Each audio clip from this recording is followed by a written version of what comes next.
Good morning students. आज हम करेंगे चैप्टर नंबर 3 ह्यूमन रिप्रोडक्शन में next topic that is post fertilization events and implantation. इससे पहले हम कर चुके हैं कि फर्टिलाइजेशन और फर्टिलाइजेशन से पहले भी क्या इवेंट्स होते हैं इससे पहले वाली वीडियो में। आज हम इस वीडियो में करेंगे कि फर्टिलाइजेशन होने के बाद क्या क्या चेंजेस होंगे और इम्प्लांटेशन तक की प्रोसेस को इस वीडियो में हम डिस्कस करेंगे। ये एक स्ट्रक्चर है फीमेल रिप्रोडक्टिव सिस्टम का। यहाँ पर ओवरीज जो है वो 14 डे पर ओव्यूलेशन कर देती हैं और सेकेंडरी ओसाइट को रिलीज कर देती हैं। सेकेंडरी ओसाइट एब्डोमिनल कैविटी में रिलीज होता है और यहाँ से जो फिलोपियन ट्यूब है, फिमरे लाइक स्ट्रक्चर्स है, इनफंडिबुलम का जो पोर्शन है, यहाँ से ये एंटर करता है इनटू द फिलोपियन ट्यूब और फिलोपियन ट्यूब में एम्पुला एस्टमस जंक्शन के पर फर्टिलाइजेशन इवेंट हो जाता है। ये है सेकेंडरी ओसाइट और ये एक स्पर्म को मैंने रिप्रेजेंट किया है कि स्पर्म है और ये सेकेंडरी ओसाइट है। ये एक दूसरे से अगर इस साइट पर अगर एनकाउंटर कर जाते हैं तो फर्टिलाइजेशन हो जाता है। तो ये फर्टिलाइजेशन होने के बाद अब क्या क्या चेंजेस होंगे उसको आज हम डिस्कस करेंगे। जैसे ही फर्टिलाइजेशन हो जाता है, यहाँ इस एरिया पर फर्टिलाइजेशन जैसे हुआ, after the completion of fertilization, soon after the fertilization, second very important, second meiotic division completes and finally egg is produced। अभी तक ये हमारा सेकेंडरी ओसाइट था। विदाउट फर्टिलाइजेशन ये हम एक, क्योंकि फीमेल के जो ओसाइट है उस ओसाइट में अभी तक ये सेकेंडरी ओसाइट है। सेकेंडरी ओसाइट में ओवरिस जो रिलीज हुआ, सेकेंडरी ओसाइट रिलीज हुआ, इसमें मियोसिस 1 हुई थी कंप्लीट, मियोसिस 2 इसमें अरेस्टेड थी, वो कंप्लीट नहीं हुई थी। वो हमेशा फर्टिलाइजेशन के बाद ही कंप्लीट होती है। जैसे ही फर्टिलाइजेशन होगा सेकेंड मियोटिक डिवीजन कंप्लीट हो जाएगा और फाइनली एग प्रोड्यूस्ड होगा। इसलिए अभी तक हम इसको सेकेंडरी ओसाइट वर्ड बोल रहे थे, ना कि एग बोल रहे थे। तो ये सेकेंडरी मियोटिक डिवीजन होने के बाद ये एग प्रोड्यूस करेगा और जैसे जब सेकेंडरी मियोटिक डिवीजन होगा तो एक एग प्रोड्यूस होगा, साथ में क्या होगी, सेकेंड पोलर बॉडी। तो कई बार एमसीक्यू जाता है कि सेकेंड पोलर बॉडी कब प्रोड्यूस होगी, आफ्टर द फर्टिलाइजेशन। ये पहला इवेंट होगा। जैसे ही फर्टिलाइजेशन होगा सेकेंड होगा blocking of polyspermy, very important, blocking of polyspermy. Poly means many, sperms. यहाँ पर जब ये फर्टिलाइजेशन हुआ तो हमेशा क्या होता है कि एक जो स्पर्म है वो एक सेकेंडरी ओसाइट के साथ फर्टिलाइज कर पाता है। बाकी के इतने मिलियंस ऑफ स्पर्म एंटर करते हैं लेकिन एक ही स्पर्म फर्टिलाइज करता है, तो बाकी के जो स्पर्म्स हैं वो फर्टिलाइज नहीं करते, क्योंकि वहाँ पर भी इवेंट होता है क्या, blocking of polyspermy. Sperm maximum या मल्टीपल स्पर्म्स की एंट्री को रोका जाता है, दैट इज पॉलीस्पर्मी को ब्लॉक करना। ये दो तरीके से कर सकता है। पहला है ये होगा, इसके लिए भी मेथड्स या जो एग क्या चेंजेस करेगा, पहला है by depolarization of egg membrane, very important. ये सबसे ये ज़्यादातर एडोप्टेड मेथड रहता है, ये फास्ट मेथड है। By depolarization of egg membrane, egg membrane की परमेबिलिटी चेंज हो जाएगी। जैसे ही एक फर्टिलाइजेशन इवेंट होगा, एग और स्पर्म एक दूसरे से फ्यूज करेंगे तो उसके बाद नेक्स्ट स्पर्म फ्यूज ना कर पाए, इसलिए एग मेम्ब्रेन अपनी पोलैरिटी को चेंज कर लेती है। Polarity change means sodium ions potassium ions की जो चार्ज डिस्ट्रीब्यूशन होता है मेम्ब्रेन के दोनों साइड, उसमें चेंजेस कर लेना, जिसकी वजह से नेक्स्ट स्पर्म एंटर नहीं कर पाता। सेकेंड मेथड कौन सा अडोप्ट करते हैं, बाय कॉर्टिकल रिएक्शन। कुछ कॉर्टिकल ग्रेन्यूल्स बनते हैं, उनकी हेल्प से। ये स्लो मेथड माना जाता है।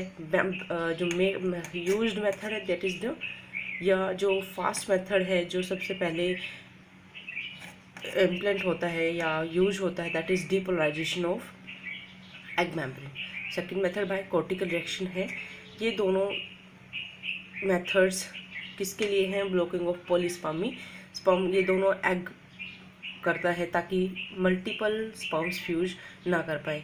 ये पॉलीस्पर्मी ब्लॉक होने के बाद नेक्स्ट शुरू हो जाता है event, very important, that is cleavage start, means cell division start और जाइगोट डिवाइड कर। अब cleavage start means starting of cell division, और जाइगोट जो वन सेल्ड है लेकिन 2n क्रोमोसोम नंबर है, वो डिवाइड करना शुरू कर देता है into 2 cells, then 4 cells, then 8 और 16 सेल स्टेज। और जो ये 8 और ये सारा ये जो 2 सेल से देन 4 सेल 8 और 16 सेल तक की स्टेज है, ये ओविडक्ट में होती हैं और यहाँ 8 या 16 सेल तक की स्टेज को हम मोरूला स्टेज कहते हैं। वेरी इंपॉर्टेंट, मलबरी, क्योंकि जिसे मोरूला स्टेज कहाँ होगी, कितनी सेल तक की होगी, this is the cleavage events. इसको हम यहाँ पर देखते हैं, ये है सेकेंडरी oocyte, ये है स्पर्म।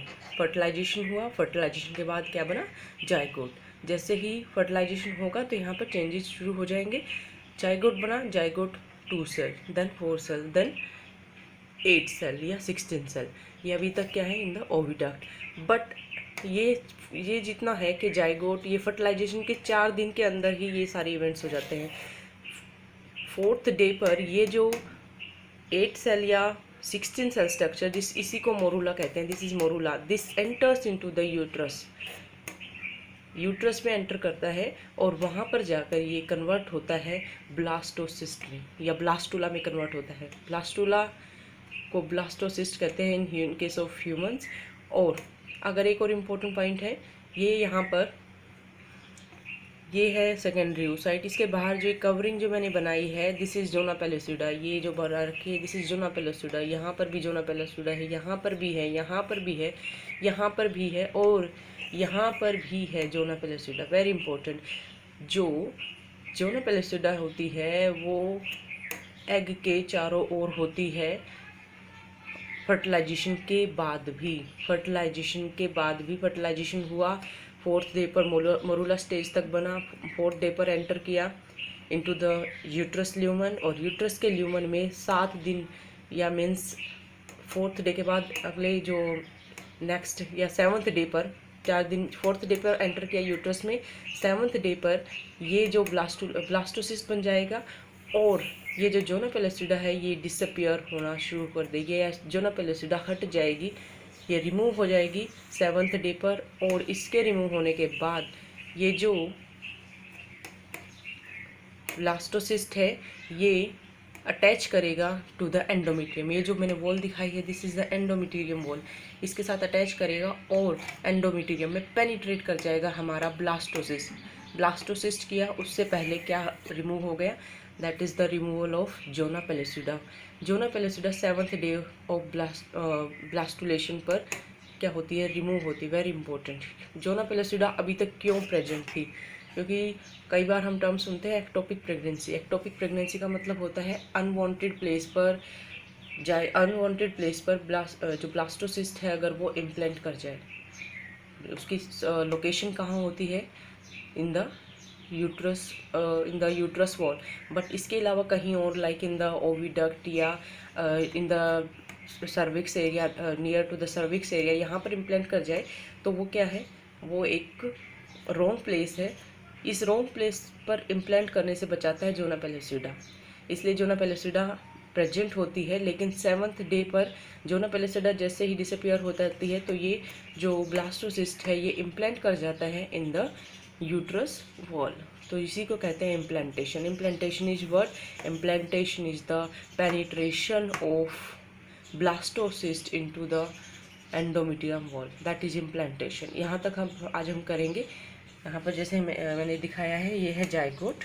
जाइगोट में क्लीवेज शुरू हुआ, 2 सेल, 4 सेल, 8 सेल। 8 सेल के बाद 8 सेल को मोरूला कहते हैं। 8 सेल को हम यहाँ इसके पास भी, यहाँ इसके बाहर भी क्या है, देयर इज जोना पेलोसिडा। ये मोरूला 8 या 16 सेल का हो सकता है, जनरली 8 या 16 सेल का है मोरूला। उसके बाद ये ब्लास्टुला बना, या इसी को ब्लास्टोसिस्ट कहते हैं।